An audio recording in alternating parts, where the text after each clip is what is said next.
Anunciando desde el inicio del programa, yo creo que siempre es importante, por la relevancia de su cargo y porque es amigo de la casa, tener aquí al ministro de Trabajo, pero nunca su presencia fue más oportuna. Luis Miguel de Camp, ministro de Trabajo, está con nosotros.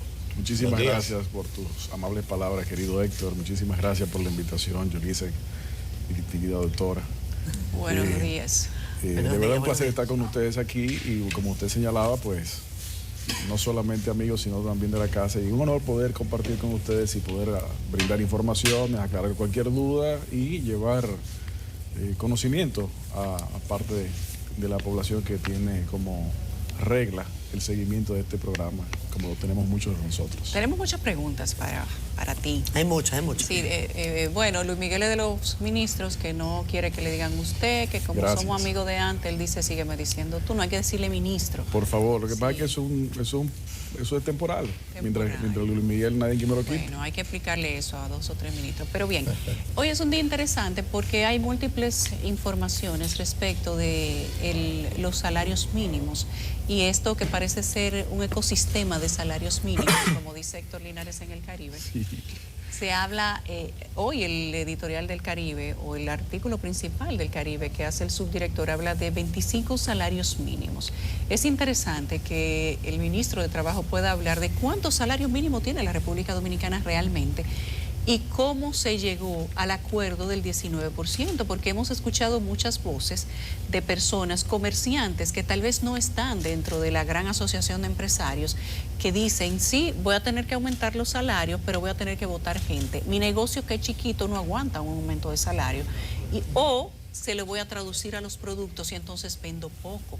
Y esto es, digamos que una retórica que ha empezado a manejarse dentro de los diferentes sectores. Y es importante que hablemos de cómo se llegó a eso y cómo vamos a introducir de una manera tal vez más tranquila, si se puede, o más suave, el aumento de los salarios sin que esto tenga un gran impacto en el bolsillo de los comercios. Bueno, cómo no, muchísimas gracias. Efectivamente, la semana pasada se produjo la 6ª reunión del Comité Nacional de Salarios en el que se logró llegar a un consenso tripartito respecto del aumento salarial.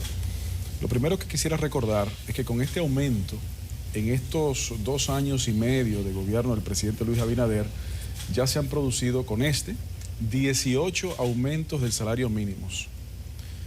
¿Por qué son 18? Porque realmente los salarios mínimos en República Dominicana son demasiados en nuestro criterio. Son 18. Son 17.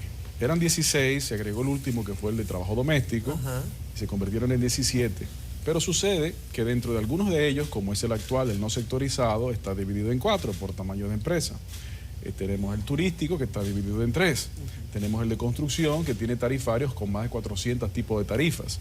Es decir, es un entramado muy complejo. Más de 400 tipos de tarifas. En el de construcción solamente. O sea, que ¿cuántos salarios en realidad? ¿Cuántas tarifas hay? Bueno, entre tarifas y salarios son cerca de 500, porque hay muchos tarifarios. Por ejemplo, el más complejo de todos es el de construcción, porque las tarifas van atadas a la función, y la función a su vez está atada al desempeño, que si varilleros, etcétera, etcétera. En ese sentido, quiero decir lo siguiente. Como acabo de mencionar, en estos 2 años y medio hemos producido 18 aumentos salariales. Es decir, se produjeron los aumentos de los 16 que habían, la generación del 17 y volver a aumentar el primero que se le llegó a aumentar en verano del 21, que fue el no sectorizado, que es el que implica a la mayor cantidad de personas en el sector privado. De hecho, implica cerca de 1.1 millones de personas aproximadamente. Además de estos salarios están el salario turístico, el de zonas francas, el de construcción, el de operadores de maquinarias pesadas y muchísimos más. El de azúcar, por ejemplo, y demás. Todos y cada uno de los aumentos que se han hecho por encima de la inflación acumulada. ¿Por qué? Porque creo que ustedes me podrán corregir, me parece que no ha habido un presidente como el presidente Abinader que previo a él haya dicho tan claramente y tan consistentemente que es una política del gobierno la mejora del salario real de los trabajadores. Y la mejora del salario real de los trabajadores significa no simplemente ajustar la inflación perdida o el poder adquisitivo perdido por la inflación en los últimos 2 años para que las cosas se queden como están, no. Implica sí, recoger el poder adquisitivo perdido por la inflación, pero agregar poder adquisitivo. Porque ¿qué hemos visto? Hemos visto que la brecha que existe entre el salario mínimo más alto, que es el no sectorizado de las grandes empresas, y la canasta básica familiar más baja del primer quintil, que es un mecanismo de números, pero bien, el salario, la canasta básica del primer quintil, hay una brecha, es decir, el salario mínimo históricamente ha estado por debajo del costo de la canasta básica familiar del primer quintil. Consecuentemente, es una política de este gobierno y desde el Ministerio de Trabajo tenemos que desarrollarla, lo hemos desarrollado y seguiremos desarrollándola, en no simplemente recoger el poder adquisitivo perdido, sino agregar poder adquisitivo al salario para que poco a poco, organizadamente, para que no cree inflación, se vaya cerrando esa brecha. De hecho, esto que acabo de señalar es una de las partes fundamentales de lo que desde el año pasado venimos proponiendo, de un pacto social por salarios dignos y trabajo decente, que establezca un mecanismo periódico, anual, de ajustes salariales preacordado, tal vez no exactamente en el porcentaje, pero sí en los criterios objetivos que den como resultado en un periodo de pocos años esa cierre y eliminación de esa brecha. Junto con esa propuesta está también la propuesta de la reducción de cantidad de salarios mínimos, porque siempre es conocido la cantidad de salarios sectorizados. Tal vez algunos de ellos hay que revisar la oportunidad que en su momento la tenían, si la sigue teniendo o no. Y la realidad es que tenemos que seguir trabajando en esa dirección. Dicho lo anterior, cuando usted compara lo que hemos hecho en los últimos 2 años, primero, esta convocatoria del Comité Nacional de Salarios se produjo antes del tiempo estipulado, o por lo menos del tiempo límite. Históricamente, las convocatorias del Comité Nacional de Salarios se hacían cada 2 años, pero el propio Código de Trabajo establece la posibilidad de que después de 1 año de haberse cumplido la resolución de salarios, si las condiciones lo requieren, se convoque. Y lo que ha sucedido es justamente eso, que por efectos importados de la inflación producto de la guerra europea, pues todos los países del mundo han tenido unos efectos inflacionarios extraordinarios. Y por eso, para no perder la mejora salarial que se produjo en el 21, se produjo la convocatoria en este año, en el primer día laborable del 2023, que fue el 3 de enero. Y por eso, de enero a febrero, se habían ya producido 5 reuniones, la sexta, la semana pasada. Dicho sea de paso, el Día Internacional de la Mujer. Entonces, y normalmente, disculpe, pero normalmente es una tanda más larga de reuniones que se requiere para lograr un acuerdo. Efectivamente, lo que produjimos en el 21, si ustedes recuerdan, que tuvimos la oportunidad de compartir con ustedes acá, sí, a muchas personas les tomó de sorpresa porque no hubo esas tandas, como señala Héctor. Si no hubo ese escarceo. Porque, bueno, lo que sucede es que nos ocupamos desde el ministerio y produjimos los entendimientos sin tener que lograr ese escarceo o sin tener que ese escarceo materializarse.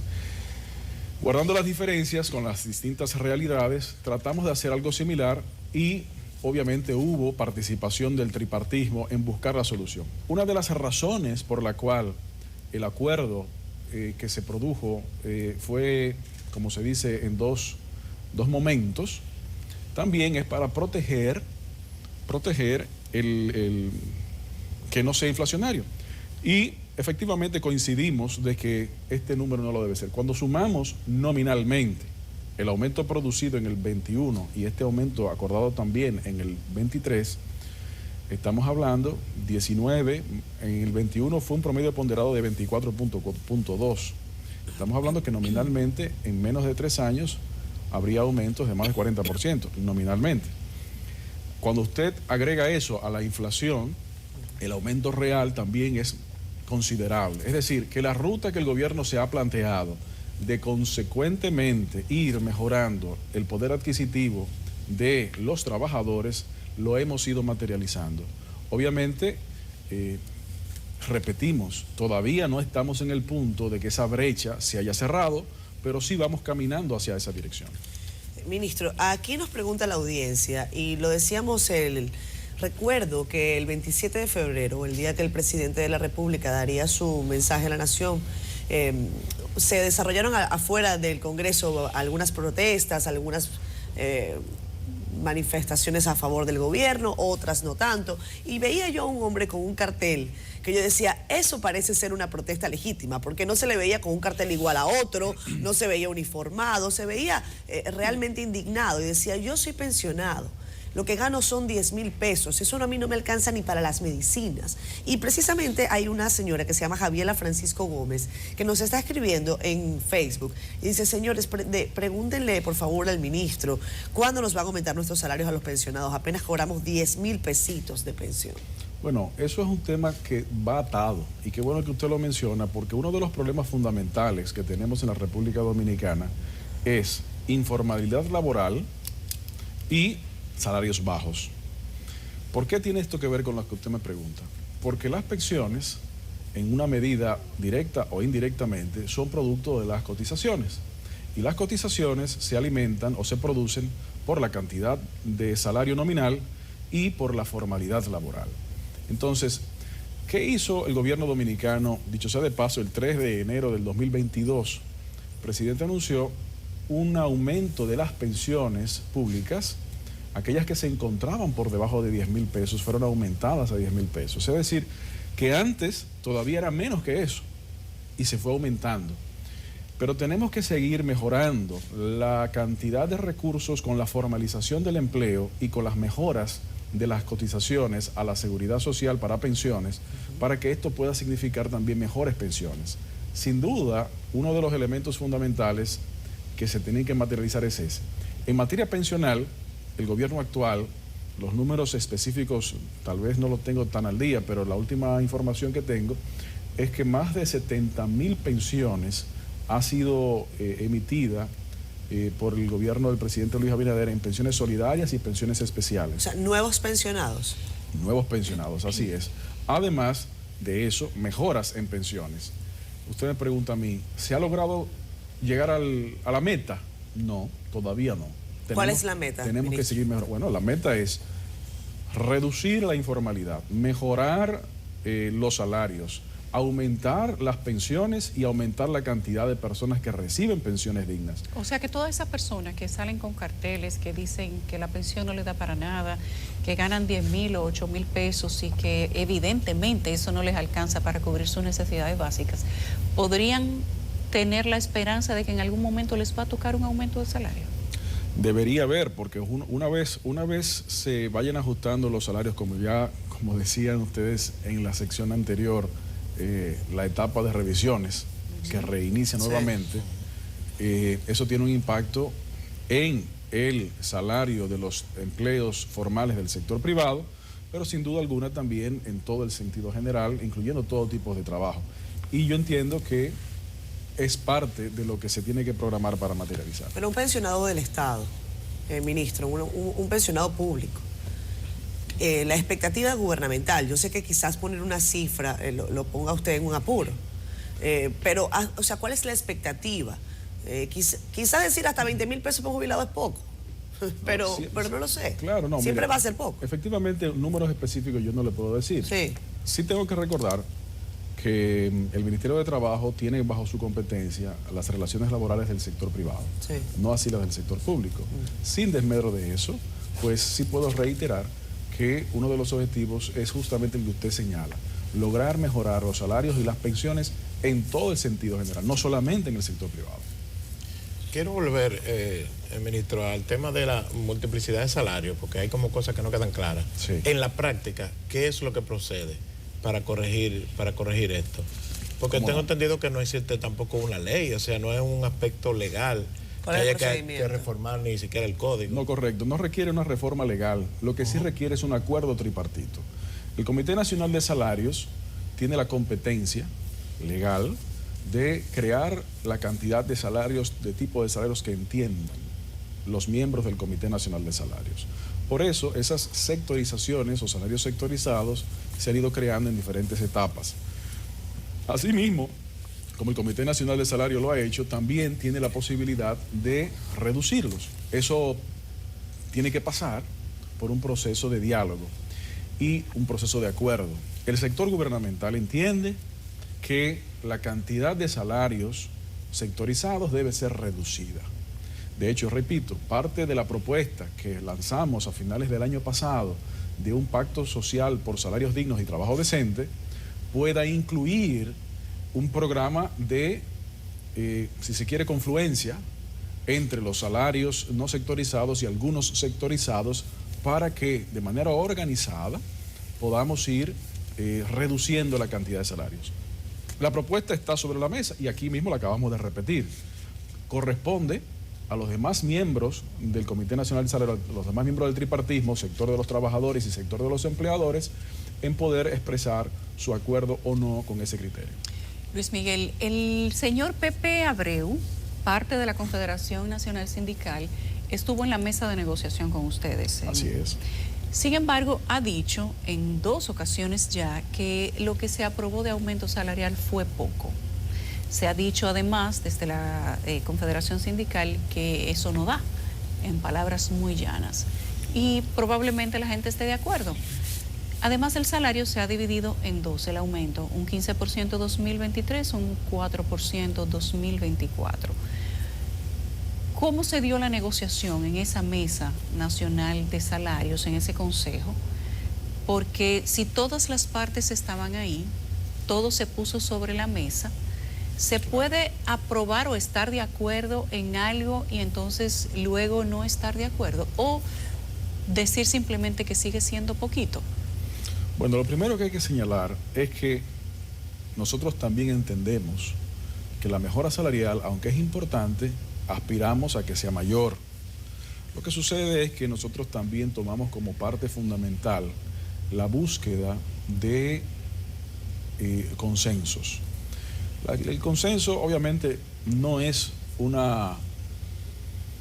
requerimiento legal, pero sí es algo sano, saludable, que fortalece la paz social. Entonces, generalmente se ha establecido que cuando todas las partes de un acuerdo, ninguna está 100% satisfecha, generalmente, no siempre, generalmente es un buen acuerdo. Como usted señala en las expresiones que repite el don Pepe, pues perfectamente lo comprendemos. Si usted nos pregunta a nosotros como sector empleador, tampoco, quisiéramos también que hubiese sido un poco más. Y probablemente si usted le pregunta al sector de los empleadores, entienden que debió ser menos. En esencia, ninguna de las 3 partes estamos totalmente satisfechas con el resultado porque aspirábamos a diferentes montos. Las 3 partes. O sea, que es un buen acuerdo. Pero dentro de las posibilidades de cada una de las partes, tomando como un valor importante el diálogo, el fortalecimiento del consenso a través del diálogo, entendemos que es positivo. Ciertamente el Comité Nacional de Salarios, aunque el ministro de Trabajo no es parte del Comité Nacional de Salarios, tiene la capacidad legal de resolutar con 2 de las 3 partes, pero se ha tratado de que eso no sea necesario, porque entendemos, repito, que el diálogo, el entendimiento de las posiciones de todas las partes, hay que comprenderlo. Mire, en el Ministerio de Trabajo, en la mayoría de los temas que maneja, sucede probablemente algo que no suceda en otras instituciones. Y es que es un espacio donde cada uno de los sectores del tripartismo pone sobre la mesa sus planteamientos, sus criterios y sus razones. Y probablemente cada una de las 3 partes de esa mesa tiene razones. Es decir, son el encuentro a veces con diferencias directas entre posiciones, pero a pesar de esas diferencias directas de posiciones estamos obligados a encontrar soluciones. Por lo que, por definición, es una labor con sus complicaciones y si es posible, como hemos hecho en 18 oportunidades a la fecha, lograr entendimientos, pues es mejor. Eso me acuerda una expresión de tu padre, el acuerdo o el desacuerdo. Mira, hay un... Todavía eso no ha sido necesario, pero es una posibilidad. El acuerdo del desacuerdo. Un televidente se llama Cleidy Antonio de la Rosa, a través de Twitter nos pregunta, ¿cómo se definen las medianas y pequeñas empresas O sea, ¿quién decide esto? Claro ¿Cuándo es pequeña, mediana? Claro, hay 4 tipos de empresas por tamaño, según la resolución del Comité Nacional de Salarios: grandes, medianas, pequeñas y microempresas. Esto está definido en la propia resolución de salarios. Las microempresas son aquellas que tienen hasta 10 trabajadores y ventas brutas anuales, si mal no recuerdo, de 8 millones de pesos. Creo que es el número. De 11 trabajadores a 50 trabajadores se considera una empresa pequeña, con ventas brutas de 8 millones y un peso hasta, creo que son 54 millones, si mal no recuerdo, de ventas brutas anuales. De 51 trabajadores a 150 son empresas medianas y ventas brutas también en un rango que es superior a las pequeñas. Eso está en la resolución. Y las grandes son aquellas que tienen más de 151 trabajadores o 151 o más y ventas brutas por encima del número que señala la resolución, y pido disculpas que el número específico no lo retengo, sí, pero son X cantidad de millones. Esa es la definición de cuál es una empresa grande, mediana, pequeña o micro. Sucede que puede haber el caso de una empresa que tenga cantidad de trabajadores para considerarse pequeña, pero cantidad de ventas brutas para considerarse mediana, por ejemplo. En ese caso, la empresa se considera lo que más convenga al trabajador, es decir, en ese caso sería una categorización más alta, medianas, porque entonces el salario mínimo que le aplicaría sería ese. Una de las ventajas de este mecanismo de claridad en cuanto a los criterios es que son números objetivos. No requiere un trabajo de auditoría financiera del inspector de trabajo para poder determinar en qué calificación cae. ¿Por qué? Porque las empresas tienen todos los años su declaración de impuestos sobre la renta y la planilla de trabajadores está depositada también en el Ministerio de Trabajo. Entonces, con estas dos informaciones se determina el tamaño de la empresa y, consecuentemente, el tipo de salario mínimo de la no sectorizada que le corresponde. Ministro, a mí me gustaría aclarar algo sobre lo cual hay algunos economistas que algunos explican que no es cierto que el salario mínimo alcance para la canasta básica. Leía a Henry Ebrard recientemente en el Listín Diario que dice, mira, los quintiles más bajos de la población definitivamente no alcanzan cubrir la canasta básica. ¿Cuál es? Y también decíamos en el programa la semana pasada que todo depende con el ojo con el que se mire. Si usted habla de promedio de salarios, pues quizás puede decir una cosa, si usted habla de salario más bajo, probablemente no. Pero la gente, estamos hablando de más del 50% de la población, que es la que está en los quintiles más bajos. Más del 50% de la población no puede alcanzar la canasta básica, ¿o sí? Bueno, justamente eso que usted señala siempre es un tema. Dicen por ahí que entre abogados te vea para tener varias interpretaciones. Sí. No voy a hablar de lo que no son de mi profesión, porque yo soy abogado, así que no hablaré de las otras. Pero sin desmedro de la importancia de ese criterio, efectivamente hay 5 tipos de canasta básica por quintil. La información que tenemos es que obviamente el quintil número 1, que es el más bajo, es un mecanismo de análisis, porque cada uno de los miembros de la sociedad sabe lo que cuesta en su realidad el costo de la canasta básica. Ahora bien, si hablásemos de canasta básica promedio, tendríamos que hablar también de salario promedio. Claro. Si hablamos de canasta básica más baja, primer quintil, es entonces cuando hablamos de salario mínimo. Claro, estos son mecanismos de análisis de cómo lograr. La realidad es que con estos aumentos, la diferencia entre el salario mínimo más alto y la canasta básica más baja se coloca en un nivel más, o sea, la diferencia más pequeña de la historia. Estamos hablando en menos de 2.000 pesos. Me podrán decir con razón, bueno, pero es que la canasta básica del primer quintil es una canasta básica de un mecanismo de análisis económico, no es una realidad. Es posible, ¿cómo no? Pero también tenemos que reconocer que en las diferentes viviendas, en los diferentes hogares, no necesariamente hay un proveedor, pueden haber varios. Sin lugar a dudas, todavía tenemos un camino por recorrer. No estamos planteando aquí que los problemas se han resuelto, Estamos planteando con las cartas sobre la mesa que el problema histórico que la República Dominicana hemos tenido, de esa brecha, estamos atendiéndolo de manera objetiva, de manera clara, de manera constante. Y vamos a seguir haciéndolo. Señores, en menos de 3 años, en 2 años y tantos, haber logrado 18 aumentos salariales, afortunadamente hasta ahora todos de consenso, eso colabora hacia el desarrollo. Pero si atamos eso al hecho de cuál ha sido el comportamiento del empleo en los últimos 2 años y medio, ¿qué vemos? Vemos que en el año 2020, agosto, en medio del peor momento de la pandemia, cuando el presidente Luis Abinader asume el gobierno, habían cerca de 400.000 trabajadores que habían sido suspendidos los efectos de su contrato de trabajo o se encontraban desempleados por haber perdido el empleo. ¿Cuál es la realidad hoy?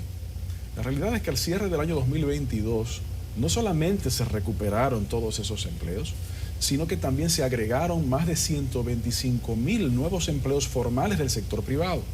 Solamente en el año 2022 se agregaron 89.000 aproximadamente nuevos empleos formales del sector privado. Cuando usted compara esos 125.000, no son 125.000 más que en agosto de 2020, son 125.000 más que en febrero de 2020, es decir, antes de la pandemia, porque tenemos que calcular las cosas en términos reales. Si a usted le calculáramos... gusta mirar para atrás, ¿eh? No, lo que pasa es que ustedes también tienen que saber... El presidente dice no miren para atrás, pero todos los días están mirando para atrás. Estamos mirando hacia adelante para no confundirnos pero y hacer lo que otros hicieron. Con los datos de atrás. No, si quisiéramos hacerlo hacia adelante, lo que pasa es que sería injusto simplemente hablar del 20, porque no, hay que hablar de febrero. Y si habláramos del 20, es decir, agosto de 2020, estaríamos hablando de cerca de 500.000 de empleos, pero es un efecto... No queremos abusar, ¿verdad? No, es que no se puede hablar de... Es que sería irreal. Por eso, entonces, ese cálculo sería... Para calcular manzana con manzana debe ser... Estamos hablando previo a la pandemia. Más de 125.000 empleos formales del sector privado creados en comparación prepandemia. Y de estos 89.000 en el 2022, cerca del 34% fueron producidos y ocupados por jóvenes entre 18 y 30 años. Ese es un dato muy importante. Que queremos saber, antes de irnos a la pausa, para darte un poco de gabela, nosotros todos somos santiagueros y en Santiago le dicen gabela, a darle la pregunta y dejarlo que lo piense. Si para la adquisición o para el acceso de las personas a los quintiles más bajos de la canasta básica familiar, el Ministerio de Trabajo además calcula el acceso que tienen esas personas a ayudas sociales del gobierno, las tarjetas, bono gas, bono luz, las ayudas económicas. Pero tiene tu gabelita, me lo dice cuando regresemos. Vamos a la pausa. Vamos a Despierta con CDN. Hoy tenemos al ministro de Trabajo, Luis Miguel de Camps. Hablamos de salarios, de acceso a la canasta básica familiar y de condiciones de vida que tiene la gente a partir de este aumento de salarios de un 19%. Muchos dicen que no un 19, que es un 15, porque eso es lo que toca en 2023. Y que de un 19 hablamos en 2024. No sé cómo usted lo piensa, pero usted cogió su gabela. Se computa, se calcula para el acceso a la canasta básica familiar las ayudas sociales que tienen las familias que ganan salarios mínimos o que no tienen salarios. Bueno, para los fines del cálculo desde el Ministerio de Trabajo, nosotros partimos de la premisa de que no todo el mundo recibe las ayudas sociales. Es verdad que este gobierno ha duplicado el monto de las ayudas sociales y ha duplicado la cantidad de personas que lo reciben. Sin desmedro de ello, y tomando en consideración no solamente quienes pueden calificar para recibir esas ayudas sociales, porque hay una parte importante de la población que no califica, porque tal vez está en un estadio socioeconómico tal vez de clase media, por ejemplo, pero que también hay que invertir en la mejora de esas personas. Entonces, a los fines de los cálculos de la diferenciación que les acabo de señalar en el segmento inmediatamente anterior, nosotros estamos hablando del costo de la canasta básica familiar del primer quintil sin incluir las ayudas sociales. Si hay una parte importante, como la hay, de la población dominicana, que adicionalmente a eso recibe esas ayudas sociales, pues entonces la carga se aliviana. Pero nosotros no podemos partir, viéndolo de un punto de vista totalmente objetivo, de que el costo de la canasta básica hay que reducirle eso. Si bien es cierto para muchas personas, de hecho para más de 1 millón de personas y casas y familias, no es cierto para toda la población. Y consecuentemente no podemos partir de esa premisa. Si partiéramos de esa premisa, entonces el impacto de los aumentos salariales fuera aún mayor, es decir, la mejora fuera aún mayor. Y esa parte también es importante, y gracias por la oportunidad de responderla, porque mucha gente cree erradamente que el empleo formal lo hace a usted descalificarse para recibir ayudas sociales, y no es así. los criterios de selección de los programas del Gabinete Social están construidos no por la condición de desempleo exclusivamente, sino sobre todo por la condición del núcleo familiar y de los ingresos. Al contrario, si usted logra formalizarse en un empleo, que no solamente combinamos a los empleadores que así lo hagan, sino también a los trabajadores que lo reclamen, además de tener las ventajas que pudiera tener por la formalización del salario, por las ayudas sociales, también tendría las ventajas de la protección de la seguridad social. Ministro, la actual administración se ha jactado durante el último año y los últimos 2 años de llevar adelante el turismo y también el sector zonas francas. Sin embargo, en la discusión del aumento de salarios, estos trabajadores de estos 2 sectores que han crecido de manera importante en el país no ven un incremento de su salario. Incluso cuando uno revisa lo que ganan los trabajadores del sector hotelero y del sector zona franca, uno dice es que esto no se corresponde con lo que se está viendo en sectores que cada día se tecnifican más. Por ejemplo, el sector zona franca ya no es lo mismo decir, no, de un sueldo zona franquero que lo que pasaba antes. Sin embargo, el salario sigue siendo deficiente con relación a la carga técnica que hay. ¿Cuál es la aspiración? Es así, bueno, parece que usted tiene una bola de cristal porque justamente en esta semana el Comité Nacional del Salario está convocando para revisar el salario del sector turístico, que ya ha habido varias reuniones y me parece que sería la 3ª o 4ª, no recuerdo bien el número, o tal vez la 2ª, pero ya ha habido varias. Y desde esta misma semana se va a comenzar o se va a continuar con la revisión del salario del sector turístico, que incluye a hoteles, bares, restaurantes, cafeterías, inclusive hasta fondas.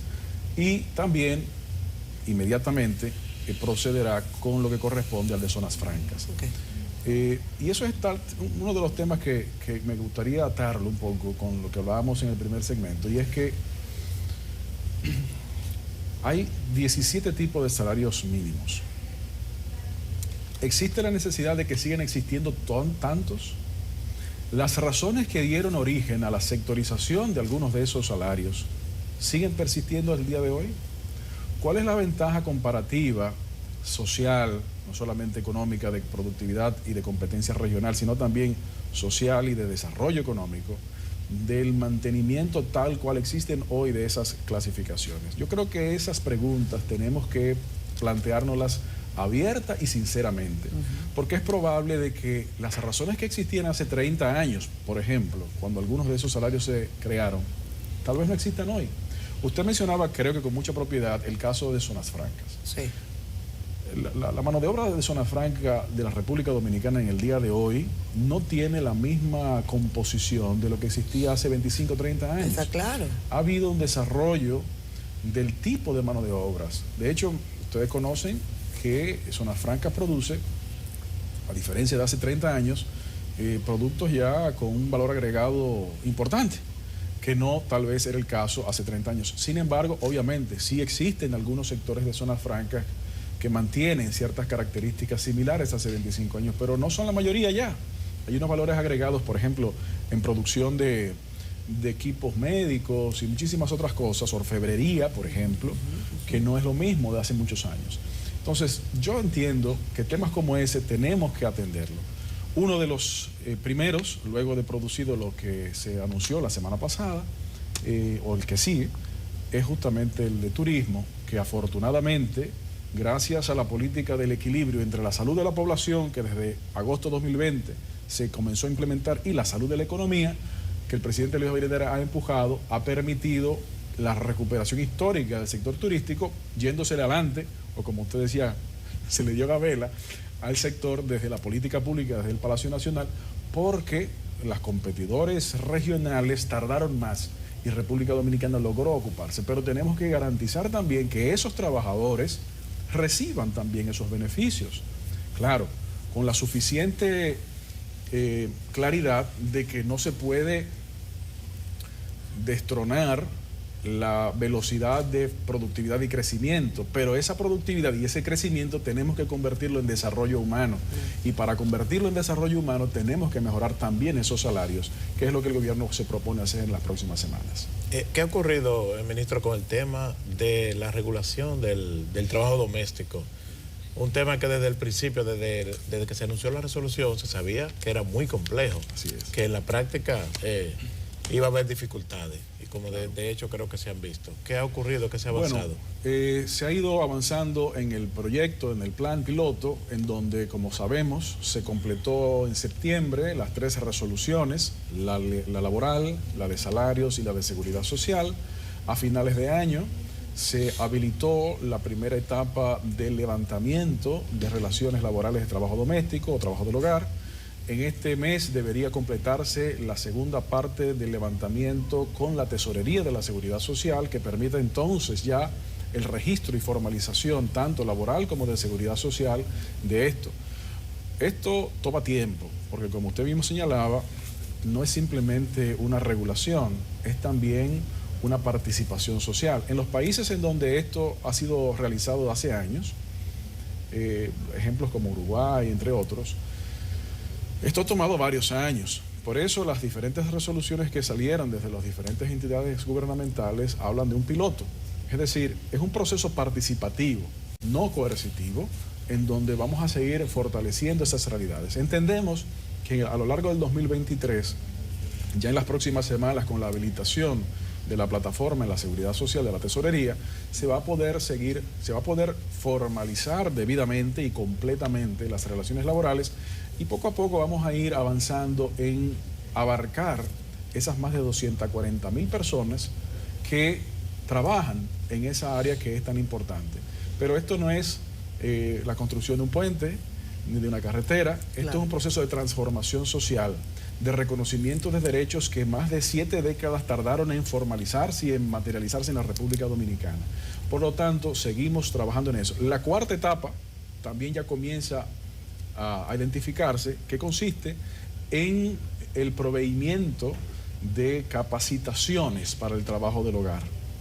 Eso también es importante, es decir, una vez avance la identificación de las relaciones, entonces se va a poder identificar una cantidad de personas que se pueden beneficiar de las ventajas de la capacitación en esta materia. Y la quinta etapa, que va un poco más adelante, no será este año, será Dios mediante el año que viene o tal vez el siguiente, es la identificación de ese universo ya identificado, valga la redundancia. Entonces, dentro de él, poder desarrollar el proyecto de ingreso mínimo vital, en donde habrán personas que realizan ese trabajo, que a su vez contratan ese trabajo, y que obviamente para poder lograr los ingresos van a requerir ayudas sociales focalizadas que permita materializar la formalización y mejorar las condiciones. Pero eso es una quinta etapa y no queremos adelantarnos. Estamos ahora actualmente en la tercera etapa, que es la que ya he desarrollado, del proveimiento de las plataformas digitales para poder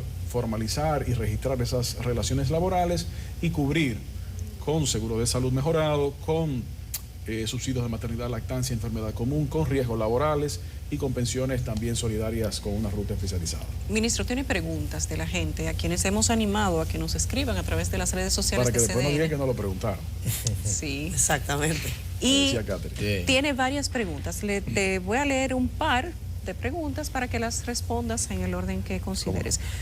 ¿Para cuándo? Bueno, dice Marcelino Bautista, los empleados públicos también necesitamos un aumento salarial. Y dice Félix Batista, ¿cuándo en el sector público? Por favor, preguntarle. Otros dicen, ¿cuándo para el sector médico? ¿Cuándo viene el aumento para el sector salud? Esa es una pregunta ya recurrente. ¿Cuándo para el... Y dice Stanley Griffith, felicito al ministro y a los demás actores por considerar ese aumento, enhorabuena. Pero ¿cuándo lo estimarán para aumentarle a todos, digamos que un aumento general?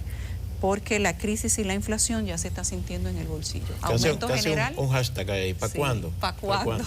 Bueno, comenzando por atrás, gracias por las palabras al último televidente. Primero que hay que señalar que justamente uno de los problemas que hay es la sectorización. Por eso un aumento del salario mínimo no afecta automáticamente a todo el mundo. Por eso queremos que haya menos salarios mínimos para que el impacto sea más inmediato. Claro. Segundo, independientemente que el Ministerio de Trabajo no tiene bajo sus competencias las relaciones laborales del sector público, sino que es una combinación de otros ministerios, sí debemos recordar que ha habido aumentos a maestros, ha habido aumentos a médicos. Un 30% de los médicos que trabajan en los hospitales se produjo en el 2021. Ha habido aumentos a policías, ha habido aumentos a militares y también a otros sectores. Es decir, hay un proceso de mejora de salarios del sector público. ¿Se ha logrado la mejora general de los trabajadores del sector público? No, todavía no.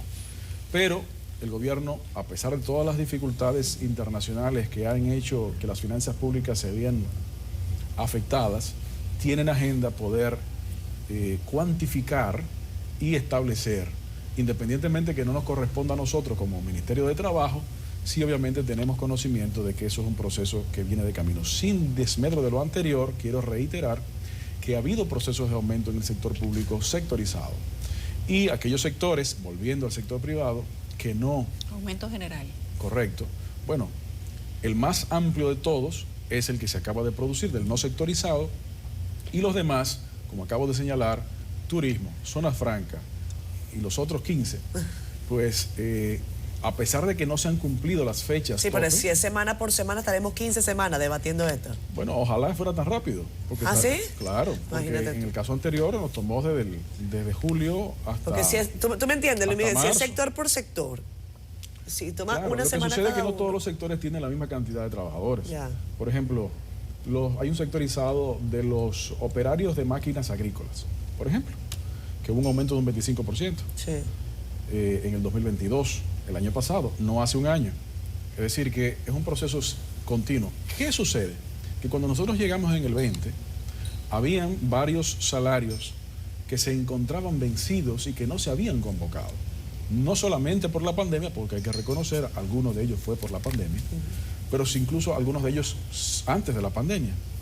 Lo que nosotros hemos logrado es convocar a todos y cada uno de ellos sin excluir a ninguno y poder ponerlos todos al día. Y repito, no simplemente llevarlos al día con la inflación perdida o los efectos por la inflación del poder adquisitivo, sino agregándole valor a eso.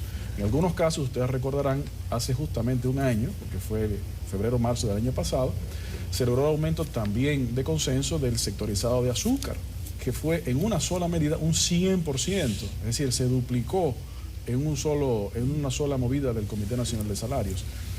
Esto no es un proceso que acaba nunca, es un proceso de continuo. Lo que sí es importante expresar es que este proceso continuo no se va a dejar por su cuenta. En el gobierno del presidente Abinader vamos a seguir prestando la atención a esto. Si la convocatoria del Comité Nacional de Salarios para el no sectorizado hubiese esperado los 2 años, entonces la inflación acumulada hubiese no solamente mermado, sino eliminado todo el avance que se logró en el 21. El no sectorizado había acumulado casi un 13% de inflación a febrero de 2023. ¿Y ustedes saben cuánto fue el aumento del 21 por encima de la inflación? Por encima de la inflación, un 13%. Es decir, atendiendo esta carrera, si se quiere, el gobierno ha estado diligentemente convocando y dándole el seguimiento necesario para evitar la reducción de la capacidad adquisitiva de los trabajadores por debajo de los niveles anteriormente logrados. Ministro, nos quedan muy pocos minutos. A mí me queda la duda de, evidentemente el gobierno ha manifestado a través de su persona la disposición de que la cantidad de salarios mínimos se achique, para que la discusión sea más expedita, para que la gente pueda sentir de una manera más pronta el incremento salarial, etcétera. Ustedes insisten en la posibilidad de llevar al menor grado posible al sector sectorizado. ¿Es así? ¿O estoy equivocada? Así es.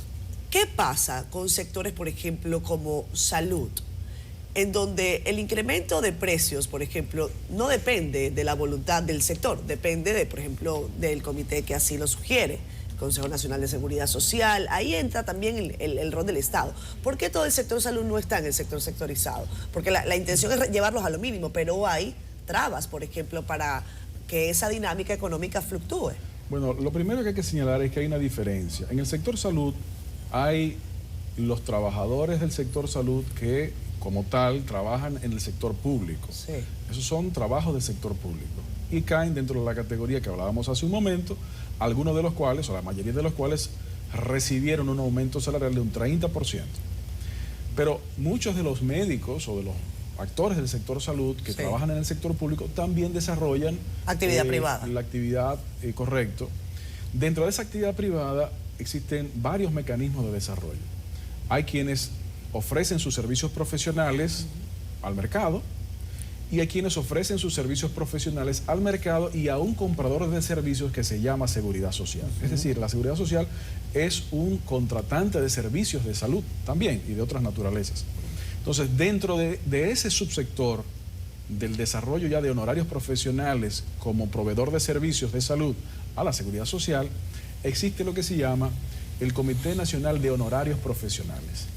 Comité que convocamos en el 2021 y que no logró... No se ha reunido todavía. Porque los actores no lo han querido que se reúnan. Exactamente. Comité que nuevamente estamos convocando en los próximos días, esperando que todos los actores sean parte. Porque lo que ha sucedido en esa materia es que aunque la Ley de Seguridad Social ordena la conformación y las reuniones consecuentes de este comité, los actores o algunos de los actores de los miembros de ese Comité Nacional no han querido participar.